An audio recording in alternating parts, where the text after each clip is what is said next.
दुनिया के अधिकतर लोग अपने आप को गरीब मानते हैं और धन और दौलत कमाने का मन में बहुत सारे लालसा उत्पन्न करते हैं। लेकिन गौतम बुद्ध कहते हैं कि इस दुनिया में जितने भी लोग हैं वो गरीब नहीं हैं। तो गौतम बुद्ध ने ऐसा क्यों कहते हैं, जानते हैं गौतम बुद्ध के कहानी के द्वारा इस दुनिया के लोग गरीब क्यों नहीं हैं।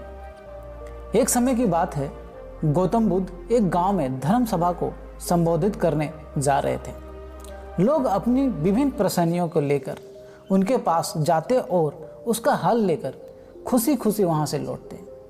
उसी गांव के सड़क के किनारे एक गरीब व्यक्ति बैठा था तथा महात्मा बुद्ध के उपदेश शिविर में आने जाने वाले लोगों को बड़े ध्यान से देखता था। उसे बड़ा आश्चर्य होता था कि लोग अंदर तो बड़े दुखी चेहरे लेकर जाते लेकिन वापस आते तो बड़े खुश और प्रसन्न दिखाई देते। ऐसा क्वेश्चन गरीब व्यक्ति के मन में उत्पन्न हो रहा। उस गरीब व्यक्ति को लगा क्यों ना मैं भी भगवान के समक्ष अपनी समस्या को रखूं। मन में यह विचार लिए वह भी महात्मा बुद्ध के पास पहुंचा।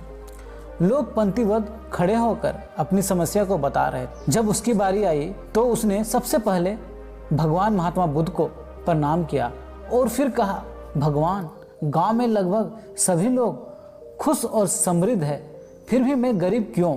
इस पर महात्मा बुद्ध मुस्कुराते हुए कहा, तुम गरीब और निर्धन इसलिए हो क्योंकि तुमने आज तक किसी को कुछ नहीं दिया। इस पर वह गरीब व्यक्ति बड़ा आश्चर्यचकित हुआ और बोला, भगवान, मेरे पास भला दूसरे को देने के लिए क्या है।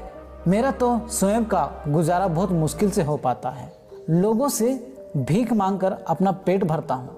इसी पर भगवान बुद्ध कुछ देर शांत रहे, फिर बोले, तुम बड़े अज्ञानी हो।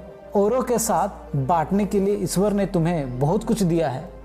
गौतम बुद्ध मुस्कुराते हुए कहे, जिससे तुम लोगों में आशा का संचार कर सकते हो। मुख दिया है ताकि तुम लोगों से दो मीठे शब्द बोल सकते हो, उसकी प्रशंसा कर सकते हो। भगवान तुम्हें दो हाथ दिए हैं, लोगों की मदद कर सकते हो। ईश्वर ने जिसको ये तीन चीजें दी है वो कभी गरीब और निर्धन नहीं हो सकता। निर्धनता का विचार आदमी के मन में होता है, यह तो एक भ्रम है, इसे निकाल दो। महात्मा बुद्ध उस गरीब व्यक्ति से कहने लगे, कभी भी अपने मन में निर्धनता का भाव उत्पन्न ना होने दो, तो गरीबी अपने आप दूर हो जाएगी। भगवान बुद्ध का संदेश सुनकर उस आदमी का चेहरा चमक उठा और उसने इस उपदेश को अपने जीवन में उतारा, जिससे वह बाद में बहुत खुशी रहने लगा। उसके आसपास भी दुख नहीं भटक रहा था। तो गौतम बुद्ध ने इस तरह से, गौतम बुद्ध की इस कहानी से हमें यह सीख मिलती है कि हम अपने आप को कभी गरीब नहीं समझे और दुनिया के हर एक लोग अपने आप को गरीब मत समझे। दुनिया में जितने भी स्वस्थ लोग हैं उनके पास बोलने के लिए मुंह है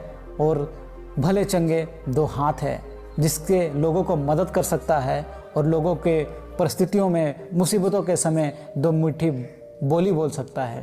तो इन्हीं शब्दों के साथ मैं आपसे विदा लेता हूँ। नेक्स्ट वीडियो में फिर मिलूंगा एक नए गौतम बुद्ध का स्टोरी के साथ, जो आपको पॉजिटिव एनर्जी से भर देगा। और यदि वीडियो में आप नए हो तो चैनल को सब्सक्राइब करना, लाइक करना, शेयर करना और कमेंट्स करके बताना कितने लोग आप एक दूसरे को मदद करते हो। धन्यवाद।